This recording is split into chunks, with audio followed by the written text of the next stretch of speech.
Welcome to another episode of Production Value Matters, the Business Events Podcast. Today, I'm joined by Fransiska Weckesser, CEO and co-founder of the very creative firm in LA. Native to the Netherlands, her career has seen her go across Europe all the way over to Shanghai and Beijing, and now in Hollywood, where her business has been thriving for almost 8 years. Welcome, Fransiska. Yeah, thank you. Thank you for having me. So talk to me about your career so far. How are your motivations changed in the time since you started? So I started like 14 years ago, I think. I started in the Netherlands and just actually with my studies in marketing and Chinese, and then got an internship at a event marketing agency. And they then at some point kind of set up a company in China. And I was like, hey, you know what? Maybe I can just help them out. I speak Chinese. Like they're just starting. It was the World Expo that was coming up in 2010 in Shanghai. So I kind of went over to their office then in Germany. They had an office in the Netherlands and in Germany. So I went to Germany, and then this gentleman walks up in the middle of like that we're just having a coffee, and he's like, "Are you that girl that speaks Chinese?" Yes, good, because you're gonna work for us in China. So that kind of just started it, and I was like, "What?" I thought I was just here for like if I can help you guys with like some translation or something. So that kickstarted my career in China. I started working for an event marketing agency. It was great. We did the World Expo. The Netherlands had a pavilion there. They also had a city pavilion that I ran. Then I kind of needed a break. I went back to the Netherlands, started freelancing, and then they were like, "Hey, I think you like China too much." And the company was right. So I moved back again, stayed there for another 3.5, 4 years. And then I was like, you know what? I need to go and check out what the US is doing. So then decided with a friend of mine who's a creative director and show director to start a company here in LA. And that's now, as you were saying in my intro, 8 years ago. Wow. And so what was it that originally drew you to China? What was the big, other than, yeah, obviously you were skilled and ready and able to help them. What was it on a personal level that sort of interested you in going to China? So I was raised bilingual with German, and I actually, I think because of my dad being German, I always had a love for cars. So I always loved all the beautiful cars that are in Germany, of course. Then I was like, you know what? I only need kind of Japanese and Italian, and then if I speak those, I kind of can rule the world on an automotive level. And then I found a study that you can do in Japanese, Chinese, and Arabic. And then I ran to my parents. I was like, "Oh my god, I found my study. I'm going to study Japanese." And then actually, my very smart father said, "You know what? If you're deciding to do such a language, then maybe choose Chinese because the economy is like kicking off. It's great. Like Shanghai is booming. So do that." So I then actually went for 8 weeks to China, did an intense language course there. I loved the whole culture. I loved how I stayed with a family for 8 weeks. I loved how they were living together, how much respect they have for each other. I mean, they pushed their kids. Back then, it was really like one child policy. They had a son, so it was a lot of go go go. You need to like yeah get a good life. But I loved it, and then decided to study it. And then I studied it for 4 years. And in between, I actually was a lot in China too. And then kind of by accident, I came into the event world through the Olympics in Turin. The Holland Heineken has the Holland Heineken House. And I signed up as a volunteer. So I was there for a couple of weeks, and I was just like, this is insane. This is great. Like these big events, like how have I never seen this before in my life? So kind of that combined with then my studies of Chinese and marketing, then kind of kickstarted it. Yeah. So my first event that I then did in China was for the Volkswagen Group China, where we introduced 13 vehicles of all the brands. So Bugatti, Lamborghini, Audi. And I called my dad and I said, I made it. Like I'm doing cars in China. Now what? So yeah, it's super cool. Yeah. Excellent. And so then what was it that sort of drew you back to or into North America and Hollywood? I mean, admittedly, was it the weather? Well, okay, the weather is definitely nice. I mean, I grew up in the Netherlands, where there's a lot of rain. We don't have this gorgeous sun, like even today, it's December 6th and it's beautiful weather. I don't have to wear a jacket. So I think that's for sure a plus. I didn't even realize that the weather was this good until I actually moved here. And then now, if it rains in one of the 30 days, everybody's upset. No, so yeah, it kind of like the work mentality in China definitely was, I don't want to say tough, but it is for a certain lifestyle. And when I moved there, I loved it. Like 16 hours straight working. We then went off to like a club or a restaurant that you would see your clients there. You would so there was a lot of like it. I always describe it like Shanghai was, I think, New York on steroids. Like it was never stopping. So I think that kind of was a little bit where I was like, I don't know, there must be more than this. And on the other end, I really wanted to own my own business. I didn't want to become a competitor to the agency that I worked for because I had a really good time with them. I really loved working there. So I was like, okay, becoming a competitor is not what I want. Going back to Europe is also not what I want yet. So then kind of like, I don't want to say the only continent then kind of is still there for me, at least then to choose from was the US. So then kind of the question that we had was, okay, are we doing New York or LA? And then we were like, yeah, you know what, let's try LA. A lot of fashion was moving, a lot of tech was moving to LA. So there was like a lot of things happening. And even now you see World Cup is coming 2026, Olympics are coming 2028. So there's a lot developmentally happening in LA, which is great. Yeah, excellent. And so, what would you generally say is the mark of an excellent event, and why? I mean, you mentioned, that ambition of, doing very high end automotive events in China as a sort of like a place that you wanted to get to. So after that, it was kind of experiences. How has that colored your opinion of what an excellent event is, and why is that? Yeah, that's an interesting question because I think you can see it in a lot of different ways. Like, there's not one perfect event. We do a lot corporate events, so we do large scale corporate events, but we also do shows and like really big show productions in the festival world.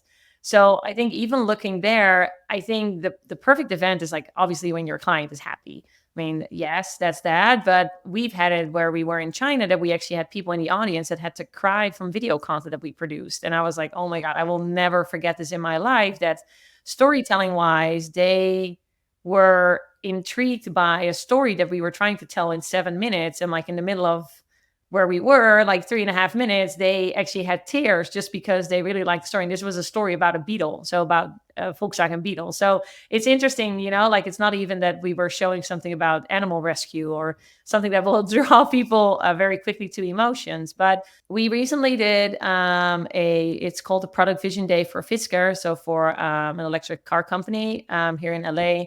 And I think there for us, we checked all the boxes for ourselves where we were like, this was an amazing event. It looked great. We were very innovative in our creative thinking. We created a whole storyline for people when, as they arrived, they would go through a tunnel.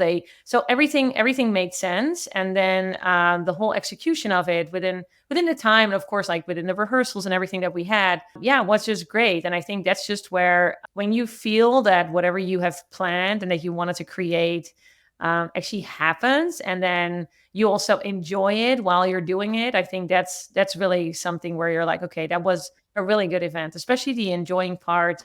We really care about the people that we work with, and for us, it's very important that everybody feels appreciated, but it also really enjoys it. So as soon as for us the radios go on, one of the last things that we say before we start the show is, guys, make sure you enjoy it. So yeah. Excellent. Yeah. So tell me a little bit more about the very creative firm. Like, so what specifically do you do, and what's part of your big mission statement in creating that company? Yeah. So we position ourselves as an event marketing and show production agency. And with that, we actually say or show also that we have a high level of creativity. We're strategic, and our goal is to then actually also produce them in the highest quality that is available in the market. I think that for us is really where we see ourselves, and also in the events that we do and the productions that we do, we also show that we are. our name is the Very Creative Firm, and that's also something that we have to show and that we have to live by, because otherwise we should have chosen a different name. But we love that name, and we also love that we can show that creativity. So for us, we do a couple various things. So we work a lot for corporate clients, and then we work a lot in the festival world. And then we actually also do video production and commercials. This is something that grew during COVID.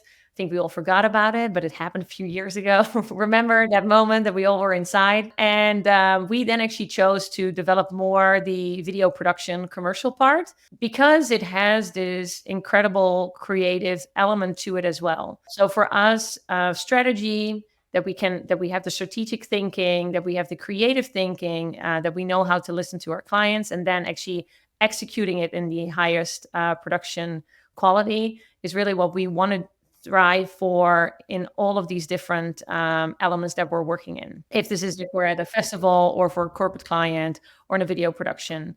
And then our clientele goes from nonprofits to big corporates like Louis Vuitton, BMW, Fisker. So still some automotive in there too. And then Insomniac is a very good client of ours too, that we love to do festivals with. Yeah. That's great. So, as you mentioned, the pandemic happened. It shifted everybody who was doing live event things into video production, which for a part of the industry was an easy stepping stone. And I think you would probably agree that, for a very creative firm, that was sort of a natural progression. And it's certainly here to stay. And so my question is, what kind of similarities do you see between video production and live event production that people don't always realize?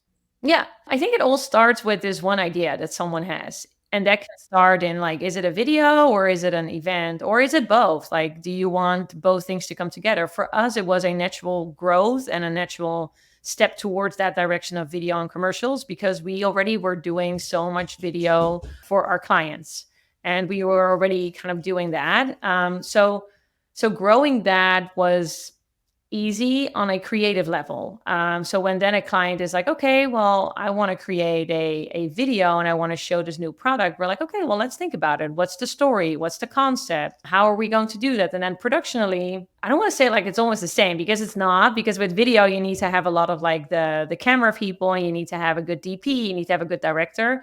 But it is making sure that you have the right people and that you have, quality wise, very good people around you that can support that. So for us, when we look at the two productions of if it's a live event or if it's a video production, for both, we have I don't really want to say like a standard template, but it is like, we are like, okay, these are the steps that we follow. We work with our creative, if it's in a storyboard for a video production or if it's in a creative concept for an event. Once those two are confirmed, that's when we go into production. And then it's actually finding, for a video production, it's finding the right art department. And for an event, it's finding the right AV hardware supplier for the particular event that we want to do. So I think it's just making sure that you think about all the elements. And that's something that we learned when we were working in event production, because there's so many unknowns you have.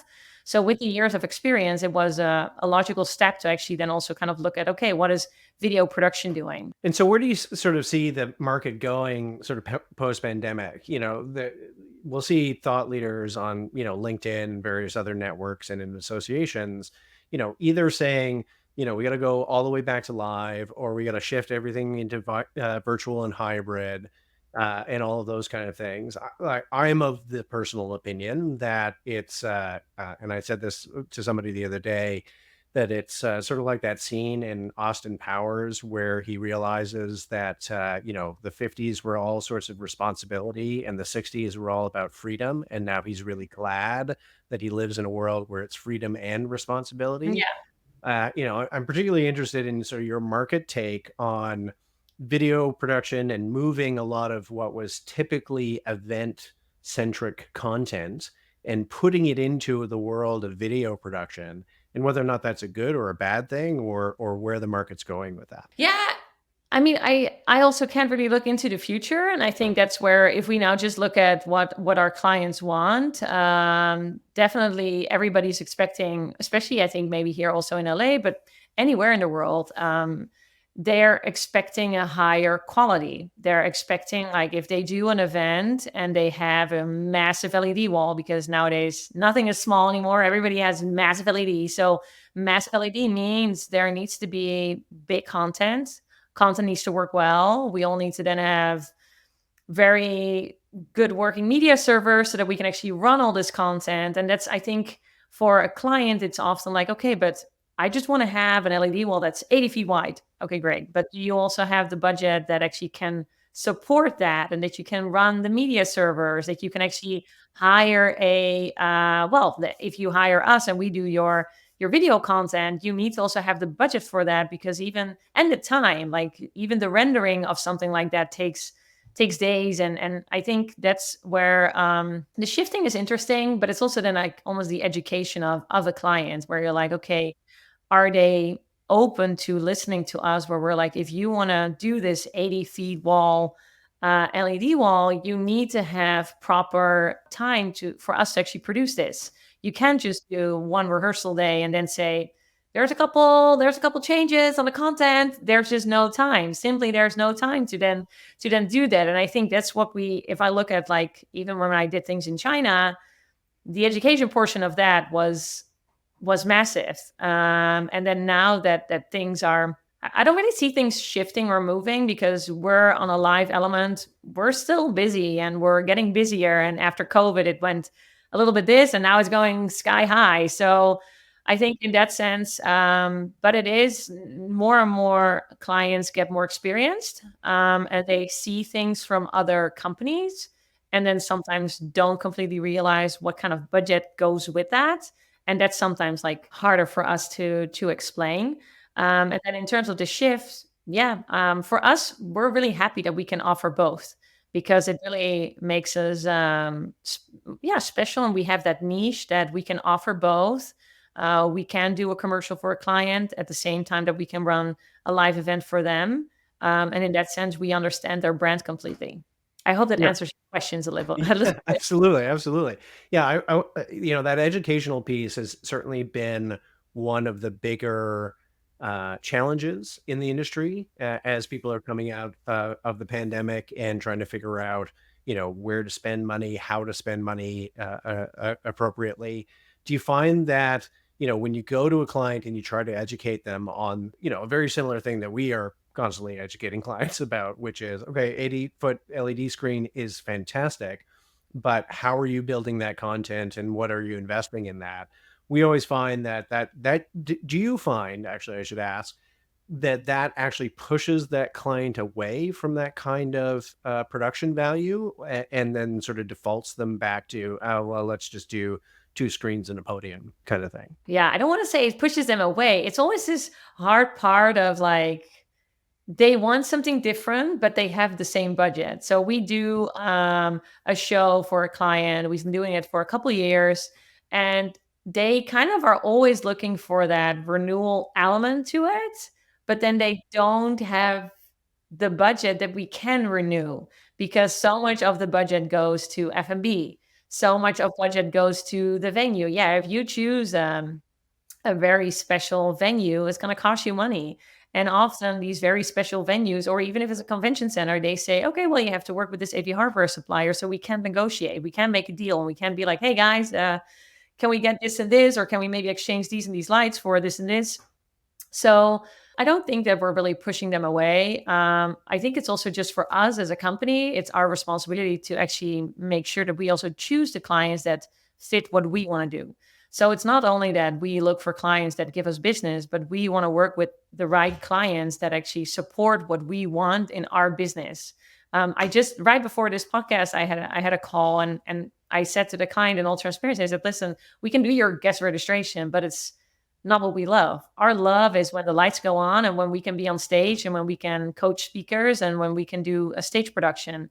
And he really appreciated that. He was like, "Yeah, that's great. I hear so often that that companies can do everything." And of course, I mean, if I need to arrange valet for you, sure, I'll call a valet company. But I mean, for us, like, we love that component that we can do on stage, because that's where we feel that we can tell the right story. So Going back to your question, I don't really see pushing them away. I think it's just for us trying to keep on pushing that we can steer them in the right direction. Even for the client that I was just describing, still there, we're trying to push as much creativity in there or entertainment as we can as what they want, and to try and stay away of that, well, two screens and a podium. Because yeah, I mean, that's just what we all not want, right? We all want these other cool setups. So yeah. Yeah, again, it kind of goes into that the right fit, right? That and I love how you say how you mentioned that, because I think there are a lot of people pre-pandemic and a lot of organizations who were approaching the market as we are everyone's fit, right? We are like we our solution works for everybody, and we'll take more and more and more and more. And one of the things that I've noticed in the industry over the last 2 or 3 years now has been that more like a little bit of hyper specialization where, as you said, like pre-pandemic, we would have said, yeah, yeah, we're a ballet company too.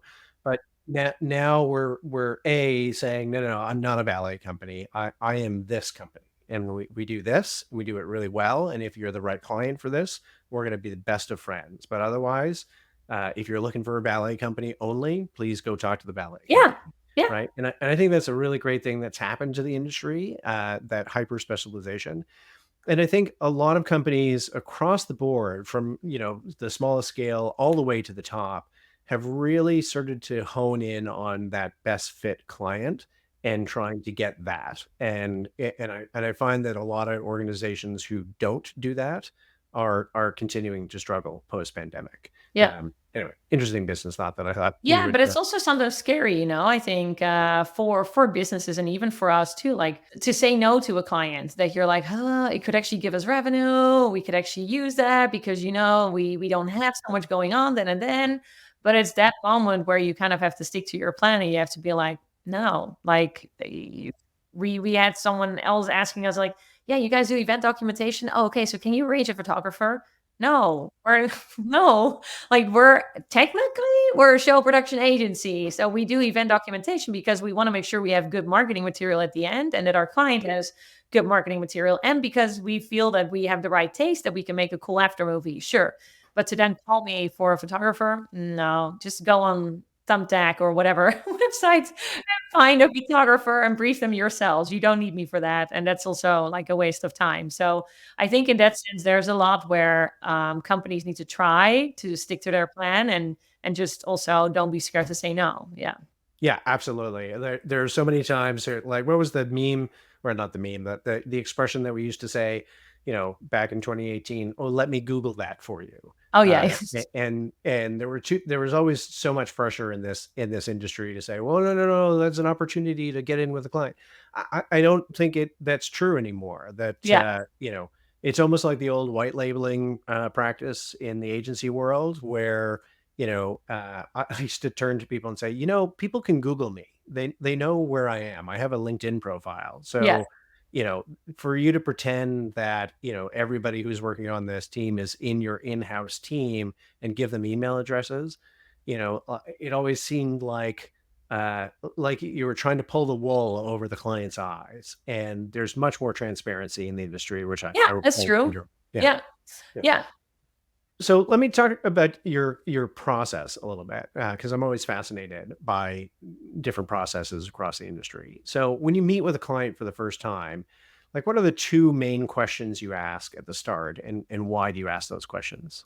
Oh, the first two questions. I kind of varies to if we get on board already for a brief or not. But so I think one of the big things that we always ask is what do you want? I mean, this is almost like a standard question, right? Like, what is your objective? But how often, I don't know if that has happened to you too, but like how often do we receive a brief and there's no objective in there? Like, how do you want us to come up with a concept? This happened a lot in China where actually we would make a brief for a client. So we would actually just have a call or we would have a meeting and we were like, okay, well, there's no briefing. So let's make this together and make sure that we understand what you want so that we can then create creatives. And I think that's even for yeah, when we also created one of our shows for Fisker that we did. That's kind of how we got started with them. We were in touch with them a year before. They had a couple of other ideas. They're like, sure, we can help you with this and this. And then at some point, when this idea came of a product vision day, we were like, okay, but what do you guys want? What do you want to show? What's going to be there? How many people? And then while you're talking, you kind of hear, oh, okay, so it's mainly focused for live stream. Okay, good. Well, that's important because that means that we need to have, well, obviously we need to have the hardware and the cameras, but we need to have this focus point of the speakers, and we need to make sure that it's attractive for a live feed, so that for YouTube, when people are watching, that's a completely different story almost than when you're not doing it live, and it's or like not live streaming it, but you're only doing it for a live audience. But yeah, the objective portion is very important, and I don't want to say kind of it goes then together with the budget, but the budget is very important. Just now, when I was on a call with a new client, I was like, yeah, well, then we would love to get a quote from you. And I was like, okay, well, what is your budget range? Because for us, it's you don't, if you're scared to give me a budget, because I feel that that's something with clients that happens, that they're like, no, I don't want to give them a budget because then, like maybe we're too high or we're too low or whatever. And I'm like, no, but we both are in the same business. And if you want an agency to help you out, you have to also, from a client side, be transparent. So just now, I also just said, like, hey, just, yeah, then just give us a ballpark. Then we know how big or small we need to think. Then we know what scale we need to think, because sometimes an after movie can look amazing. And then they're like, yeah, sure. But that was like $100,000. Okay, well, you guys did a great job on the after movie because this looks way more. So how did you even do that? So I think that's kind of where it's the objective, so that we know creatively what we need to do, and then it's the yeah, the budget range, because we've too often had it that we were too far away from what a client wanted, and then you kind of need to start over, which is fine, but then you lose so much time that often also a client doesn't have. And also for us, like, it's just time costs money. So yeah. Yeah, absolutely. I remember going to an industry event many years ago, pre-pandemic, where the speaker asked a bunch of meeting planners and organizers in the room, what's their most dreaded question, and not, I swear to God, every single one of them screamed out in unison, "What's your budget?" And, Yeah. and I and I looked at them and said, well, why is that such a nasty question to ask? And Yeah. they were like, well, because you're trying to figure out how much money to take off of me. And I went, no, no, no, no, no, no. That's not Yeah. what I'm trying to figure out. I'm trying No. to figure out how you perceive this event and how important it is and what you have to invest in it. Because I know what you're looking at on your TV screen or on your, when you're Google searching cool events that we could try out for our next sales meeting, and you're seeing all these pictures and you want to do that. And I want to know whether or not you Yeah. have the capacity to do that. Yeah. And if you don't, I want to suggest really, really good strategies to either get you there over several years or do something high impact that you can afford Mhm. as part of your strategy. And so it always amazes me. I've been in this Yeah. business for 20 years, and that's still the big issue in this Yeah. industry. Yeah, and I think even on like a longer scale there too, like sometimes clients are like, "Well, I want to do a multi-day." Okay, sure, but you can also do it in one day, and like we can chop it up, or vice versa, like if they say like, "But we want to just do one long day." Well, then let's just do two shorter days if Yeah, you save want to, or yourself the overtime. Yeah. yeah, exactly. So I think that kind of goes back to that whole educational portion that a lot of clients don't really think about, and are just like, oh, well then, okay, so I pay for 12 hours. Yes, but 12 hours means load in. Do you need to arrive? And then you pay the 12 hour stops when they leave, not when the show ends. So I think that's always an interesting portion. But yeah, money is interesting in terms of budget, but even then asking a client when they're late with paying, you're like, excuse me, I'm not asking you to transfer your salary to me. I'm just asking you to walk over to finance and say, "Hey guys, you're late with an invoice. Can you just please process it?" Yeah. Yeah, absolutely. Absolutely. So let's talk about technologies that you're currently using and that you've been using over the last couple of years. How are you encouraging the use of technology and immersive experiences at your events? Yeah, so also technology is kind of interesting. We're not that far yet in AI, I want to say. I mean, obviously we definitely use it, and I think I'm curious to see like how other live event companies have kind of go around this of like, okay, well, yeah, we use ChatGPT. Even that is almost like, oh, you use ChatGPT, and we're like, yeah, I mean, it's there. Or even like now for us when we create concepts, my business partner was working on like getting renders, and he really just typed in a whole prompt, and he got like this amazing visual. And I think even that, like it helps us sell our concept to a client. Of course, we still work with 3D designers because sure, like as we build a set, you need people that are skilled to do that. But the in between portion of it, from going presenting a concept with moods, and now we can actually present it with a AI render that can actually show what we want to create. I mean, that's an amazing step. That's an amazing step because for a client to sometimes understand things with a mood, they're like, yeah, but I don't like that red candle that was in that mood. No, but it was a mood. Like it's not, we're not doing that. I think now that we can use AI and we can use this portion of like getting better visuals across to a client and sell our concept is huge. Like that's amazing. So that's like on our creative level. And then I think when you look at like even running our shows, there's so much development there, even on like media servers and things like that. I remember in one of the first shows that we did in China. Oh God, no, I actually forgot the name. Well, anyways, we had like the media servers there. Oh, Watch Out. Yeah, I don't Mhm. remember. Oh, watch out. Yeah, I haven't used Yeah, that in I a mean, year. watch it years ago, and Yeah. then you had to have this like special watch out operator, and only one person could do it. And then it at some point became D3, and then Disguise, and things like that, right? And I think that's where it's also amazing to see that portion of technology development because it makes the whole programming way easier.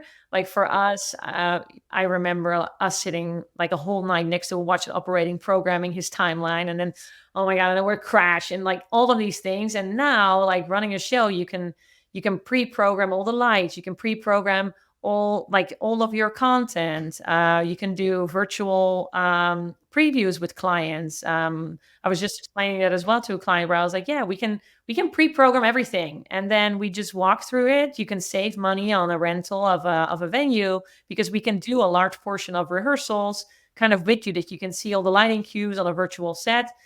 So that's all pretty cool innovations that I really like that technology has changed in the past couple of years, and has especially made that kind of insight for a client easier, where it then actually makes our work easier because we don't have to lose so much time on like rehearsals when we're on site, that they have the feeling that they see it for the first time. I really like your sort of contextualization of AI to make that buyer journey for your client Yeah, yeah, nice easier, right? description. And like all companies in this industry, we all sort of struggle with the idea of like, putting together a budget, putting together a concept, and back to the days where we were like Googling images of like cool red table with gold chairs and trying Yeah, to slam that into a PDF to send to a client to yeah, say, hey, this is what it'll look like. And then the whole idea in the business of when that rendering technology became more accessible, now we ran into a part of the business where, or a challenge for the business where you were then investing all this money ahead of time to try and go after yeah, that piece of business. And a tool like Midjourney or any of those AI image generators, I think are an amazing tool where you can literally type in like, big car reveal at the LA Convention Center yeah, and the yeah, main color is blue, and it will spit out like five or six. Don't get me wrong, they're imperfect and they still yeah, need a lot of human input, but something that you could just pull some inspirational images to be able to show your client and say, we generated 50 images. We picked these four because we think they are the best ones to inspire us to go forward. Sign on the dotted line. And I think that for companies like ours makes it so much easier yeah, and more efficient for us to go after that business. So I really like. 100%, I'm yeah. totally stealing that from you. I hope you realize. Um, So, where do you think the industry is going to go in the next 5 years? I hope it goes sky high, that no one stops and that everybody is just opening up their marketing budgets. No, yeah, I think we really had to kind of come back from like pandemic where people were still like shy on like spending money, right? Definitely the US is an interesting market where I feel that there's a lot of money for a lot of like marketing budgets. So that's at least really good.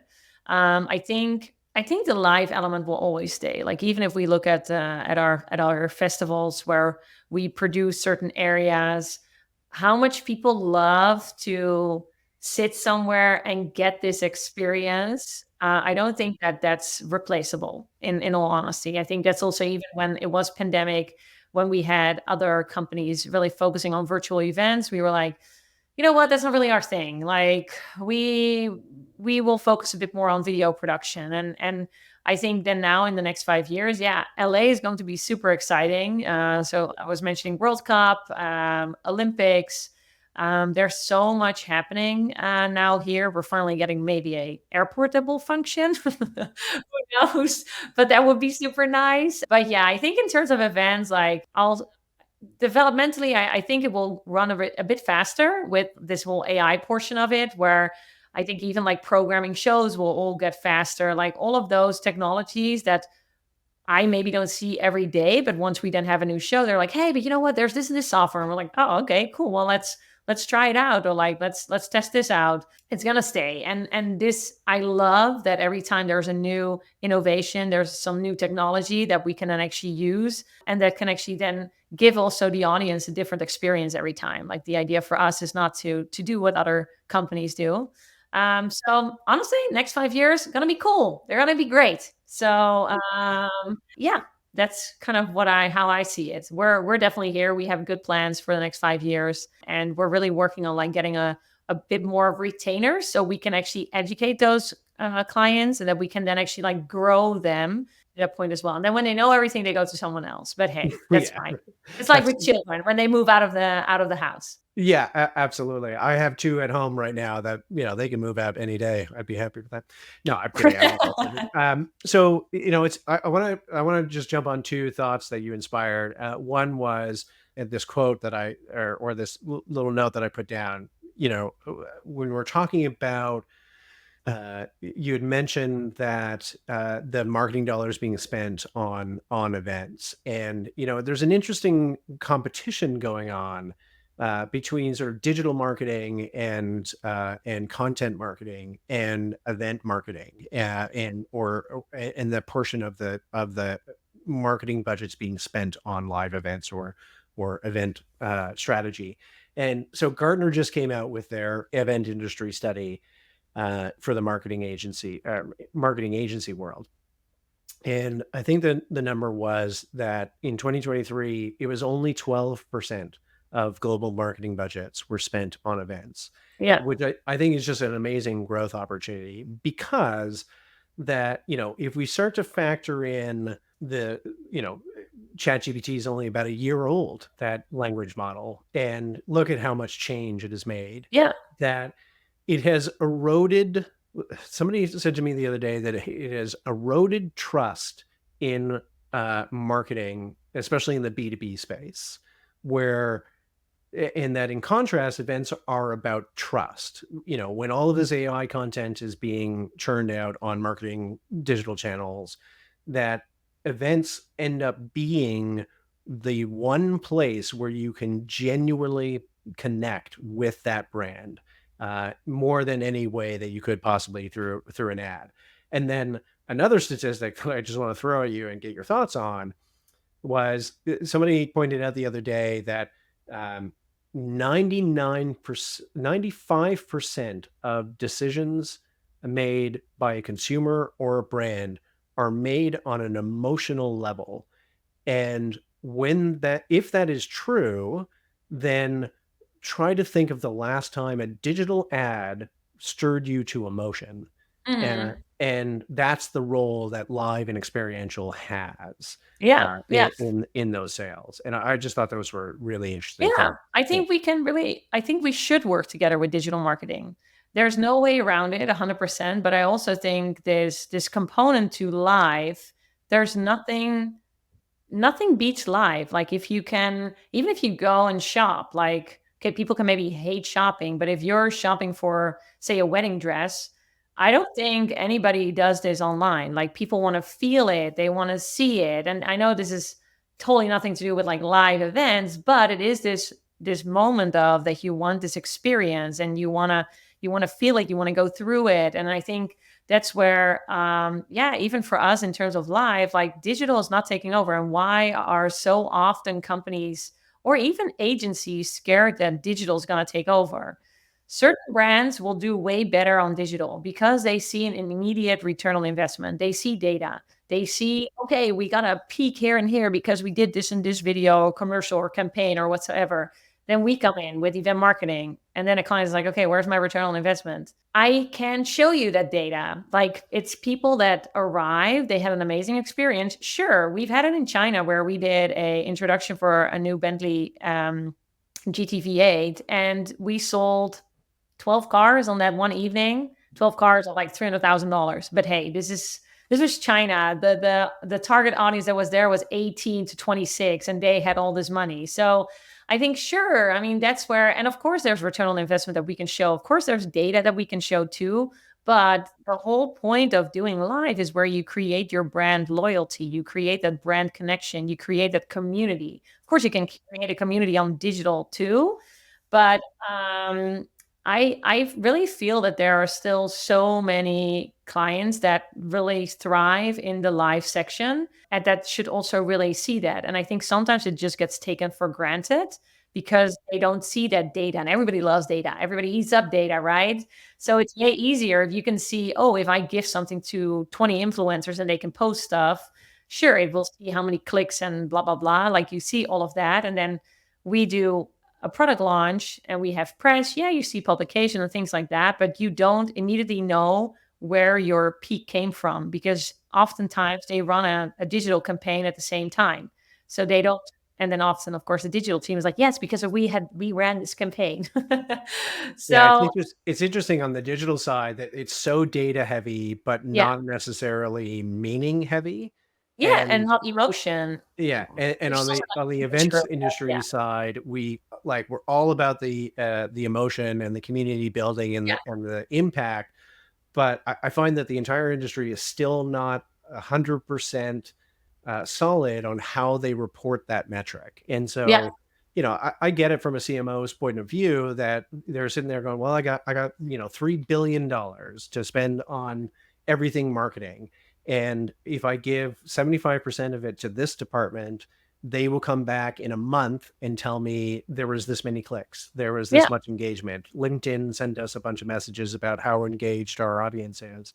yeah, But if I try to give the same amount of money to an event management or an event producer, like, and it's not, it's across the board. I think we still struggle with it to be able to quantify it in a meaningful way that's driven by data. I was at if you're listening to this podcast, we'll have a special episode with the creator of SPX Academy here in Canada, which is Sponsorship X, and they do an annual report, and in all of the data that they are reporting from the industry, the one thing that everybody is lacking in sponsorship activation and sponsorship marketing was those key metrics, yeah, and that has been in the report for 10 years now. And so, it's an interesting sort of dichotomy in the industry to try and figure out, like, well, how do we quantify that emotion? How do we quantify that impact? Because instinctually as event professionals, I think we all get it. We all yeah, know that, yeah, I think your example of the automotive event in China is unique, that I can point to $1.3 million in car sales that happened that day, but there's more long-term impact and long-term return from inviting, 1,000 people to your user conference, and whether or not that's going to influence a buying yeah. decision in 6 months, right? Yeah, yeah. Well, our client Fisker, they really do so many test drives because they actually say we close a lot of deals after those test drives. So they really invest a lot of money in those. They now want to elevate that experience, and I think that's where Yeah, obviously I get it that they actually close deals when people get into their cars because that's what you want. You want to experience a car and you want to get enthusiastic. And if you then have good salespeople, they're like, hey, you know what? Let's just order it. And then you're with your husband or your wife or whatsoever. And you're like, you know what? Let's just do it. Let's put down the down payment and let's just order this car. I think that's where that's not a live event, but that shows that experience something live still does a lot to people. And I think, and especially when you look at like the brand building portion, the brand loyalty, having people connected to your brand. I think that part really is this portion of lives. Yeah. Yeah, absolutely. Well, so we're just running out of time. I always like Yeah. to finish these conversations with a practical step. We have a lot of event professionals listening to this podcast. So, what sort of practical steps would you give to anybody listening on how they can build some of that creative process, start to concentrate on that elevated production value, as you've Yeah. pointed out? Well, I think a big thing is that you need to stick to what you want. And even for us in the past 8 years, like it's hard when you run a business. So I think that's also where people just need to be open about it. And they should just say, hey, you know what? It doesn't come like if you go around the corner, here it is. No, it's like you have to stay focused. You have to focus on what you want and you have to kind of keep going after it. And I think that's like a very big element. Like even if I look at myself from the past couple of years, I tend to sometimes go off of that kind of like, focus point that you Well, there's have because something you're very like, shiny over there that's very attractive looking. yeah, Yeah. exactly. And you're like, "Ooh, but maybe that and that client or, this and this or whatsoever." And I think that's where, sure, it can happen. But kind of going back to when you were asking about a mission statement and going back to that, having that clear description of your company, having that clear understanding on what you want and how you want to get there, that's super, super important. And I know it sounds almost like, yeah, duh, of course, but I bet if you would now do almost like a survey, I'm curious how many people would be like, yeah, oh my God, yeah. Have I actually been focusing on that thing that I really want? Or have I just kind of been running my day-to-day business and my things that I just wanted to do?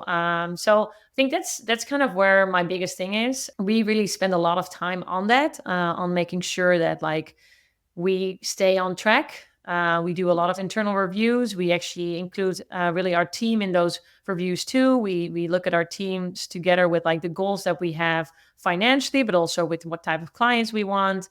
And that's where I also feel like you can't do it alone. And even with other companies like us, even having this conversation, there's probably a lot of companies that are like, oh no, I don't want to talk to anybody else in the business. And there's like, you can't eat alone. Like there's enough business for all of us. We can learn from each other and we can really make sure that we all grow together. So yeah, those are my two takeaways. Yeah, absolutely. I could talk to you for hours about all of what you just said about companies needing to talk to each other and be a little bit Yeah. more vulnerable. But it's only one podcast. We'll have you on again. So if anybody wants to reach out to you, where can they find you? Yeah. Okay. So our website is theverycreativefirm.com and my email is Fransiska. It's a very long name, but it probably will be in the podcast description. Fransiska at theverycreativefirm.com. But you can find me on LinkedIn, even on socials if you want. Yeah, please reach out. Like honestly, we're always here to help and listen. Even if it's companies that have questions on like how to do business or other things in terms of what you were saying. How does your progress go whatsoever? I'm absolutely not shy in helping people or in being open about how to run a business. And then also creatively, or if there's clients listening, we're always here. Excellent. Well, thank you very much, Francisca. I really enjoyed having you on the show. Yeah, thank you, Matthew, and have a great day. Thank You you. too. Production Value Matters, the business events podcast, is brought to you by Byrne Production Services. To learn more about Byrne Production Services and how we can achieve your business goals with meaningful event designs and elevated production value, head over to byrneproductionservices.com. For tailored AV consulting, check out theavadvisor.com, where you can book a free 15-minute consultation. Also, be sure to search for Production Value Matters, the business events podcast, and subscribe on your favorite podcast platform. Thanks for listening.